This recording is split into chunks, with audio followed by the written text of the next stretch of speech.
오늘은 출애굽기 26장을 살펴봅니다. 잠깐 보자면은 출애굽기 25장은 성전에 들어갈 어떤 기구들에 대해서 이제 이야기를 쭉 하거든요. 그리고 26장을 보면은 이 기구들이 들어갈 성소를 어떻게 지을 것이냐 이것을 이야기합니다. 근데 이게 글로만 읽으면은 굉장히 이해하기가 쉽지 않습니다. 그래서 오늘은 제가 이 성막이 어떻게 만들어지는지 과정을 보여드릴 텐데요. 시간상 자세하게 하나하나 설명을 못 해드리고 좀 이미지를 위주로 해서 보여드릴 테니까 나중에 가서 이미지를 떠올리면서 반드시 다시 한번 읽어보시기를 부탁드립니다. 이 성막은 일단은 이 26장을 보면 크게 5가지의 부분으로 나눠져 있습니다. 근데 이게 한글에 한계가 있다 보니까 이 5개가 명확하게 한글로는 나눠져 있지 않습니다. 이거는 이제 나중에 한번 보시고요. 일단은 한번 표를 보여주시겠습니까? 네, 이 성소를 이제 하나님께서 만들라 이렇게 말씀을 하시는 건데 이 성소는 크게 2가지 파트로 나눠져 있어요. 26장이 첫 번째는 휘장에 대한 이야기가 나와 있고 그 다음에는 이제 널판에 대한 이야기가 나와 있습니다. 그리고 여기서 먼저 휘장을 보시면은 휘장이라는 단어가 26장에 크게 3부분에 등장을 합니다. 자, 1에서 14절에서 등장을 하고 31절에서 한 번, 그리고 36절에서 한 번 이렇게 휘장이라는 단어가 3번 등장을 합니다. 중요한 것은 이 휘장이 3번 등장을 하는데 다 다른 단어, 다른 의미, 다른 용도로 사용되고 있다는 것입니다. 이렇게 보시면은 1절에서 14절은 예리오트라고 이제 히브리어로 읽고요. 이제 영어로는 커튼이라고 합니다. 커튼. 저희가 잘 아는 커튼. 그리고 31절은 이제 페로케트라고 있는데 이거를 베일이라고 합니다. 저희가 어떤 좀 뭔가 베일에 쌓여 있다 이런 표현을 할 때 베일이 31절의 휘장이 되겠고요. 이제 36절의 휘장은 이제 마삭이라고 부르는데 스크린이라고 합니다. 스크린. 저희가 이제 스크린 골프 같은 거 치면은 생각하면 이렇게 좀 뭔가를 막고 있는 이런 게 생각이 나잖아요. 36절의 휘장은 그 스크린을 나타낸다라고 보시면 돼요. 그리고 다음으로 이제 널판은 이 성소의 본체, 뼈대가 되는 것들이 어떻게 구성이 되는가 이거를 설명해 주고 있는데요. 한번 또 넘겨주시면요. 네, 이 널판은 일단은 성막 벽을 통해서 만들어집니다. 그리고 이거를 연결하는 봉이 있어요. 쉽게 표현하면은 이 널판들로 이 성막의 벽을 만들고 그 벽을 봉으로 연결한 뒤에 총 3가지의 휘장으로 그것을 덮는 겁니다. 이게 출애굽기 26장의 내용이라고 보시면 되겠습니다. 좀 더 자세히 살펴보겠습니다. 자, 먼저 출애굽기 26장을 보면은 1절에서 14절에 가장 먼저 이 예리오트, 커튼이라고 부르는 휘장이 등장을 하는데요. 이게 뭐냐면 성막 덮개입니다. 성막 덮개. 이제 나무로 저희가 성막을 지어라, 뼈대를 지어라 이렇게 했잖아요. 그럼 위가 뻥 뚫려 있거든요. 이거를 휘장으로 덮어라 할 때가 예리오트 1절에서 14절의 휘장입니다. 근데 재밌는 것은 이 휘장이라는 것이 한 장으로만 되어 있는 것이 아니라 총 4장으로 구성되어 있다는 겁니다. 자, 한번 사진을 보여주시죠. 네, 지금 이게 뭔가 촘촘히 덮여져 있죠. 이게 지금 이제 휘장을 나타내는 건데 4장으로 이루어져 있음을 볼 수 있습니다. 자, 먼저 하나 넘겨주시면 제일 안쪽이 보이는데요. 네, 이 제일 안쪽을 보면 굉장히 고운 실로 이렇게 뭔가 천을 짜낸 것이 보이죠. 이 천은요, 이제 이 짤 때에 천사들을 수놓습니다. 천사들. 그리고 이 가장 안쪽에 있는 휘장이 무슨 역할을 하느냐? 성소에 이렇게 딱 들어갈 때 천장의 역할을 하는 것이죠. 천장의 역할. 한번 상상을 해봤으면 좋겠어요. 이제 조금 어두울 거 아닙니까? 이 성막이라는 것이, 성소라는 것이. 거기에 이렇게 딱 들어가는데 촛대에 불이 딱 켜져 있고요. 거기를 어둑어둑한데 들어가는데 위를 쳐다보면은 위에 뭐가 이렇게 있는 거예요? 천사들이 이렇게 쫙 수놓아져 있는 겁니다. 장엄한 것이죠. 이 천을 조금 더 확대해서 보여드리면요. 하나 넘겨주시겠습니까? 네, 이렇게 되어 있는 건데요. 이 바깥쪽에 빨간 부분 말고 안쪽에 이제 흰색 부분이 천사가 이렇게 마주보고 있는 그림입니다. 그러니까 이렇게 딱 지성소를 향해 걸어갈 때 위를 쳐다보면은 천사들이 그냥 빼곡하게 있는 아주 장엄한 장면이 연출이 되는 것이죠. 근데 문제가 하나 있습니다. 이제 딸랑 이 천막 하나만 치고 있자기에는 이스라엘이 생활하는 광야라는 그 환경이 만만치가 않다라는 것이죠. 광야의 바람, 모래먼지들이 굉장히 많다라는 겁니다. 그래서 하나님께서는 이 천을 보호하기 위해서 또 2중, 3중으로 보호하는 막을 만들라고 하십니다. 자, 두 번째 한번 보여주시겠습니까? 네, 이거를 이제 두 번째 앙장이라고 합니다. 이제 개역 한글에서는 앙장이라고 하고 이제 표준에서는 그냥 계속 휘장이라고 표현을 하는데, 이 두 번째 앙장은 뭐로 만드냐면은 염소 털로 만듭니다. 염소 털. 그러니까 이게 모래 같은 것들이 날라올 때 이 털에 다 걸러질 수 있도록 털로 한 번 더 위에 덮는다는 것이죠. 근데 이걸로는 또 부족하니까 또 하나를 만드는데, 자, 이번에 세 번째 앙장 한번 보여주시겠습니까? 네, 이거는 뭐냐면은 양의 가죽입니다. 근데 이거를 붉게 물들여 가지고 붉은 양의 가죽으로 한 번 더 덮는 것이죠. 점점 이거를 막고 있는 막이 견고해지고 있는 게 느껴지세요? 처음에는 그냥 천으로 했다가, 그 다음에 털로 했다가, 가죽으로 했다가, 그리고 마지막에 보면은 이제 가장 두꺼운 해달의 가죽이라는 것으로 한 번 더 감싸라고 되어 있습니다. 근데 이 해달이라는 것은 이제 저희가 아는 이 물에 사는 해달은 아니고, 많은 학자들은 오소리 가죽일 것이다 이렇게 생각을 합니다. 그래서 어쨌든 이렇게 마지막 앙장까지 되면은 이게 예리오트, 이 성막의 천장이 완성되는 것이죠. 자, 그래서 한번 넘겨주시겠습니까? 네. 근데 이게 지금 이렇게 계속 안에 게 보이게 하는 것이 아니라 이거는 편의상 사진으로 나타낸 거고요. 완전히 다 덮어버리는 겁니다. 그래서 겉에 보면은 이 가장 바깥쪽에 있는 동물 가죽 같이 생긴 거 있잖아요. 이게 성막을 완전히 덮고 있다라고 보시면 되겠습니다. 이게 성막의 첫 번째 큰 덩어리고요. 그 다음에 말씀을 보면 이제 15절부터인데, 천장을 만들었으니까 이제 본체를 만들라고 하세요. 이 본체를 만들라고 하는데, 아까 보니까 뭐를 만들라고 되어 있느냐, 널판을 만들어라 라고 되어 있습니다. 이 널판은요, 가로는 짧고 세로는 긴 겁니다. 이거를 여러 개를 만들어서 따닥따닥 이렇게 붙여놓는 거예요. 이어붙이는 방식입니다. 이거는 그림으로 보시면 이렇습니다. 한 번에 아마 이해가 되실 텐데, 가로가 짧고 세로는 긴 널판을 다다다다닥 이어붙여 가지고 이 성소를 만들 뼈대를 만드는 거예요. 그래서 가로로는 20개씩 만들고, 그 다음에 뒤편으로는 6개, 그리고 그 뒤를 덧대는 한 개 한 개에서 2개를 해서 총 48개를 만들라고 하십니다. 특이한 점을 보면은 앞에가 비어 있어요. 앞에가 꽉 막혀 있지 않습니다. 이거는 조금 이따가 또 설명을 드리겠습니다.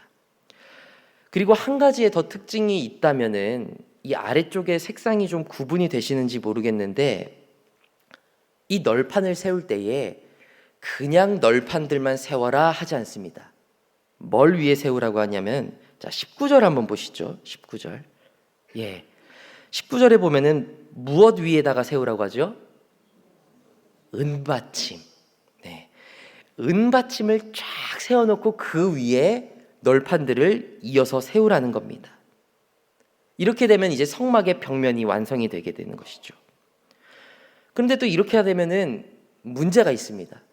이게 다 따로따로다 보니까 바람 한번 불고 뭐가 한번 세게 부딪히면 다 따로따로 막 휘청휘청거릴 거 아닙니까?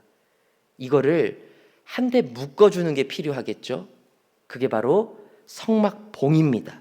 봉인데, 예, 한번 보여주시면 이렇게 되어 있습니다. 좀 그림이 이해가 되시려는지 모르겠어요. 이 각 널판마다 고리를 만드는 겁니다. 고리를. 그리고 이 고리를 뭘로 연결하는 거예요? 봉으로 다 연결하는 겁니다. 위에는 2개, 아래 2개, 그리고 가운데 긴 봉 하나로 완전히 촘촘하게 딱 연결을 하는 거예요. 견고하게. 그렇죠? 그래야 이게 흔들릴 일이 없는 겁니다. 이 봉까지 만들고 나야 이 성막의 벽면이 완전히 만들어지는 것이죠. 그럼 이제 그림이 그려지셔야 됩니다. 딱 지금 보고 있는 이 벽 위에 아까 말씀드린 예리오트 휘장이 4개가 겹겹이 쌓이게 되는 것이죠. 커튼, 이게 덮여지는 겁니다. 그럼 이제 거의 다 왔습니다. 자, 이제 이거를 다 했으니까 뭘 해야 되는가? 저희가 살펴보지 않은 2개가 있죠. 자, 아까 표 한번 다시 보여주시겠습니까? 네. 지금 보면 저희가 1절에서 14절 휘장, 성막 벽, 연결봉 다 살펴봤는데 2개를 안 살펴봤습니다. 하나가 이제 31절의 휘장, 베일이라고 하는 거랑 36절의 마삭, 스크린이라는 것을 안 했죠. 이건 뭐냐면요, 이 31절의 휘장, 베일이라는 것은 성소와 지성소를 가르는 이 휘장을 의미합니다. 저희가 이제 잘 알잖아요. 예수님이 딱 돌아가실 때 성소의 휘장이 찢어졌다. 이 휘장이 뭐냐면 바로 이 베일입니다. 이 천장 덮개가 찢어진 게 아니고 성소와 지성소를 맡고 있는 베일.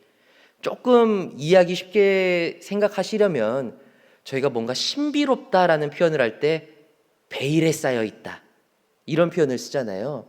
지성소, 가장 소중한 곳이 뭘로 쌓여져 있어요? 베일에 쌓여져 있다, 이렇게 보시면 되겠습니다. 그래서 2번째 휘장 베일까지 끝내고 마지막이 있습니다. 그리고 이거를 제가 설명을 안 드렸네요. 이 지성소가 또 뭘로 되어 있냐면, 하나 더 넘겨주시겠어요? 제가 사진을 준비해 왔으니까. 네, 이거를 그룹이라고 합니다. 아까 전에 제가 말씀드린 천사. 그러니까 이것도 이제 상상이 되셔야 돼요. 딱 문을 열고 들어갔을 때 천장을 보면은 천사들이 쫙 지성소로 가는 길까지 연결되어 있잖아요. 그리고 그 지성소 문 앞에 큰 천사 3개가 그 막을 지키고 있는 것이죠. 여기까지 보시면 되겠습니다. 그리고 마지막으로 남은 휘장이 하나가 있죠. 36절의 휘장, 마삭, 스크린. 스크린이라고 하면은 뭘까요? 이게 입구입니다. 입구. 자, 아까 사진을 한번 더 보여주시겠습니까? 이거 말고 그 전에, 네, 여기 보면 저희가 이 성막을 만들 때에 세면은 완전히 막아놨습니다. 근데 앞면이 열려 있어요. 왜 열려 있냐? 여기까지 나무로 만들어 놓으면 문을 여닫는데 쉽지가 않습니다. 뭐 저희처럼 경첩이 발전됐거나 무슨 스크린 도어처럼 이렇게 자동문이라도 되면은 무거운 걸로 만들어도 되죠. 근데 이게 그런 기능이 없기 때문에 순수 힘으로 열려면 너무 애를 먹는 겁니다. 그러니까 아예 여기는 오픈을 해놓고 뭘로만 막아놔요? 휘장. 근데 여기서 쓰인 휘장이 스크린이라는 휘장으로 이제 막게 되는 겁니다. 그래서 여기까지 다 만들고 나면 성소가 아까 보여드린 이 모습이 됩니다. 네. 자세히 보시면 이 앞쪽에 천 같은 걸로 막혀져 있는 거 보이세요? 기둥 있고, 이게 바로 스크린입니다. 위에 있는 거는 이제 커튼이고, 성소와 지성소를 가르는 게 베일, 문의 역할을 하는 것이 스크린이다, 이렇게 보시면 되겠습니다. 정리하자면 출애굽기 26장은 하나님이 거하실 성막의 뼈대와 천장을 통해서 성소를 만들어가는 과정을 명령하신 장이다, 이렇게 보시면 되겠습니다. 근데 문제는 도대체 이걸 읽으면서 어디서 힘을 얻고 살아가야 되냐. 읽기는 다 읽고 이해를 다 했는데 아유 주님 감사합니다가 안 나오고 그렇구나 해서 끝나버릴 가능성이 높다라는 것이죠. 그래서 제가 여기서 사실은 부위별로 은혜를 나눌 것이 많지만 시간상 딱 하나만 제가 나누도록 하겠습니다. 자, 저희가 한번 다 같이 읽어보실 텐데요. 자, 다 같이 읽겠습니다. 오늘도 하나님이 지키십니다. 아멘, 아멘. 이 성막은요, 읽다 보면은 자꾸만 느껴지는 게 있어요. 그게 뭐냐면 이 성소라는 것은 하나님이 외부에서부터 지키시기로 작정하신 곳이구나, 이걸 깨닫게 돼요.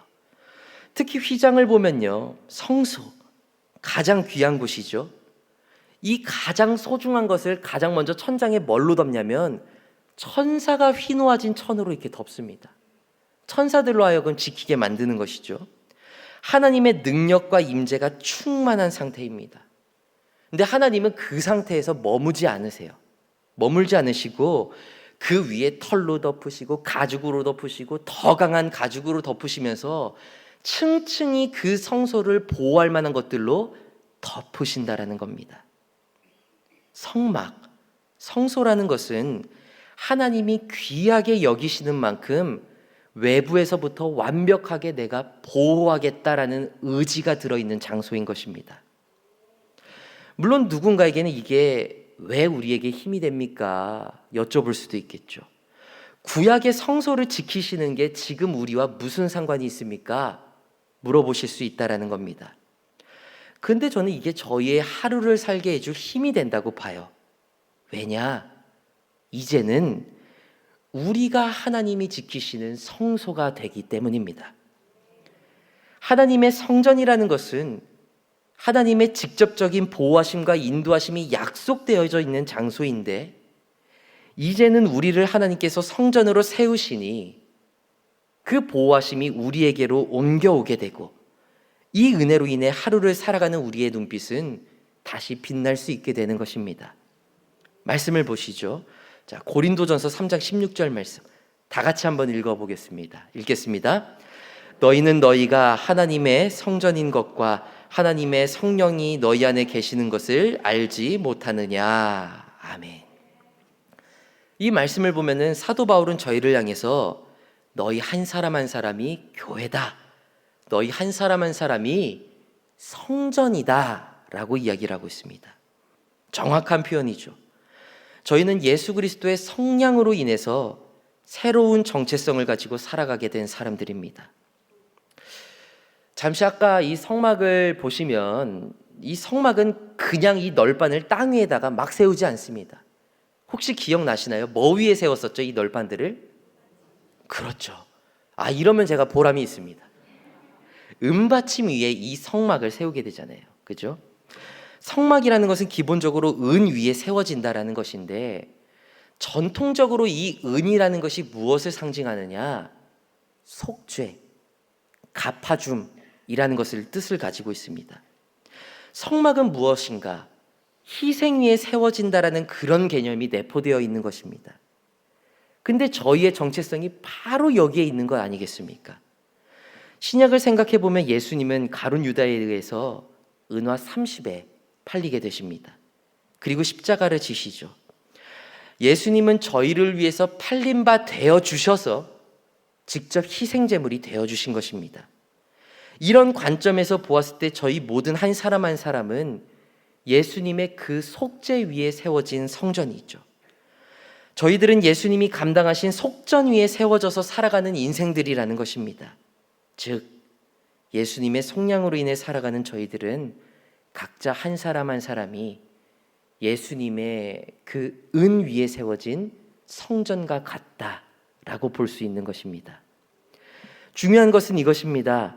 오늘의 성막이 하나님의 지키심과 이 보호하심으로 점철되어 있는 곳이라면, 이중상중으로 그렇게 보호하심으로 이루어져 있다면, 예수님의 희생 위에 세워진 각 성전된 우리들 역시 하나님의 보호하심이 약속되어 있다라는 것입니다. 사랑하는 성도 여러분, 여러분의 인생은 하나님의 지키심이 넉넉한 삶이라는 것을 먼저 경험하며 살아가는 성도님들 되시기를 간절히 소망합니다. 저희는요, 의뢰 이렇게 생각해요. 우리가 하나님의 성소다라고 할 때에 성소니까 내가 이것도 해야지, 저것도 해야지, 내가 더 거룩해져야지 할 게 이것저것 많이 생각납니다. 뭔가 내가 막 해야 될 것들부터 생각이 나죠. 그런데 이렇게 무엇인가를 해야 한다는 압박감에 살다 보면요, 성전으로 산다는 것이 굉장히 버겁게 느껴질 때가 있습니다. 내 안에 연료가 없어요. 연료가 없는데 악셀레이터 밟으면서 차를 막 움직여야 하는 듯한 느낌을 받을 때가 있다라는 거예요. 여러분, 연료가 없는데 엔진을 밟으면 어떻게 됩니까? 타버리는 거예요. 그냥 엔진이 타버려요. 신앙이 그렇다라는 거예요. 우리가 성소라는 걸 알겠습니다. 우리가 성전이라는 걸 알겠습니다. 그런데 우리 안에 아무 힘도 없이 성전으로서 어떻게 살아야 되는지만이 있다면 우리의 경우는 결국 다 타버리게 돼요. 남는 게 아무것도 없어요. 우리가 성전으로서 무언가를 해야 한다 이전에 우리가 성전으로서 반드시 가지고 있어야 하는 마음가짐이 무엇인가? 나는 이제 하나님이 지키시는 사람이다. 이걸 먼저 마음에 품으셔야 됩니다. 그래야 성전으로서 뭔가 살아갈 힘도 나고 하는 것이지요. 저희가 영적인 탈진이라고 부릅니다. 이 탈진이 뭐라고 하는 거냐면요, 우주선이 있잖아요. 우주선이 이렇게 날아가는데 어느 순간 엔진을 다 써버리잖아요. 우주선이. 그러면 그냥 나가는 힘 때문에 관성으로 그냥 우주선이 쭉 날아갑니다. 사실은 안에 연료가 전혀 없는 상태예요. 근데 연료가 있다라고 착각을 하고 계속 그냥 살아가는 인생, 그게 탈진이거든요. 영적인 탈진이 마찬가지입니다. 그냥 우리가 이거 해야지 하면서 살아가다가 어느새 내 안에 아무것도 남아있는 것이 없다라고 느껴질 때면 우리는 반드시 넘어지게 되어 있습니다. 그것을 이길 수 있는 힘, 바로 오늘의 말씀. 적어도 하나님이 나를 성소로 세우셨다면 하나님이 나를 지키시겠구나. 이 믿음으로 오늘 하루를 살아가시기를 주님의 이름으로 간절히 축원합니다. 저희 이 시간에 잠시 기도하며 나아가시겠습니다. 하나님, 오늘 이 시간 가운데도 새벽으로 불러주셨습니다. 이 성전에서, 이 성소에서 저희가 찬양할 때에 먼저 우리가 하나님의 성소됨을 깨닫게 하여 주시옵소서. 그리고 우리가 한 사람 한 사람이 성전으로 살아갈 때에 무엇인가 해야만 한다라는 압박감보다도 그 성전을 하나님께서 가장 귀하게 여기시고 그것을 지키시며 하나님께서 직접 인도하신다는 의지가 담겨 있는 것이라는 것을, 그래서 우리들은 하나님이 주장하는 인생이 되었다라는 것을 믿고 그것에 힘어드며 살아가는 하루 될 수 있도록 주님 붙들어 주시옵소서. 우리 이 기도 제목 가운데 잠시 기도하며 나아가시겠습니다. 함께 기도하시겠습니다. 하나님 아버지, 이 새벽 가운데 불러주시니 참으로 감사드립니다. 이 새벽에 우리는 무슨 힘으로 나아왔습니까? 무슨 마음가짐으로 나아왔습니까? 나를 채찍질하는 마음으로 이 자리에 나오는 것이 아니라, 나를 채찍질하는 마음으로 하루를 살아가고 이 세상을 살아가는 것이 아니라, 이미 나는 하나님께 붙들림 받은 인생이다. 이미 나는 하나님이 인도하시며 이중삼중으로 나의 삶을 보호하고 계시다. 나는 하나님과 함께 있을 때 세상을 넉넉히 이길 수 있다라는 믿음 가운데 하나님 아버지의 성소로 살아갈 힘을 되찾고 한 걸음 한 걸음 내딛으며 나아가는 우리들 한 사람 한 사람 될 수 있도록 하나님 아버지 붙들어 주시옵소서. 우리들의 힘만으로 이 세상을 살아가기에는, 우리들의 힘만으로 성서로서 살아가기에는 우리들도 너무나도 부족합니다. 하나님 아버지, 이 시간 가운데 붙들어 주시옵소서. 하나님 아버지, 우리들의 마음을 강하게 붙들어 주시며 그 가운데서 세상을 이득의 힘을 얻고 다시 한번 무릎에 힘을 주고 그 자리에서 일어나 하나님을 바라보며 나아가는 우리들 될 수 있도록 주님 붙들어 주시옵소서. 주님 붙들어 주시기 간절히 바라고 나옵나이다. 하나님 아버지, 감사합니다. 오늘도 이 예배 자리에 나와서 한 사람 한 사람 주님이 세우신 성전으로 살아갑니다. 주님, 먼저 주님이 지키신다는 그 마음가짐, 주님이 먼저 우리를 붙들어주고 인도하고 주장하고 계신다는 그 확신 가운데 세상을 넉넉히 이기며 살아가는 저희 모든 한 사람 한 사람 될 수 있도록 주님 붙들어 주시옵소서. 주님께서 오늘 하루도 붙들어 주실 줄로 믿사오며 예수 그리스도의 이름으로 기도드립니다. 아멘. 주여, 주여, 주여. 하나님 아버지 감사합니다. 하나님 아버지, 이 시간 가운데 다른 것을 바라보는 것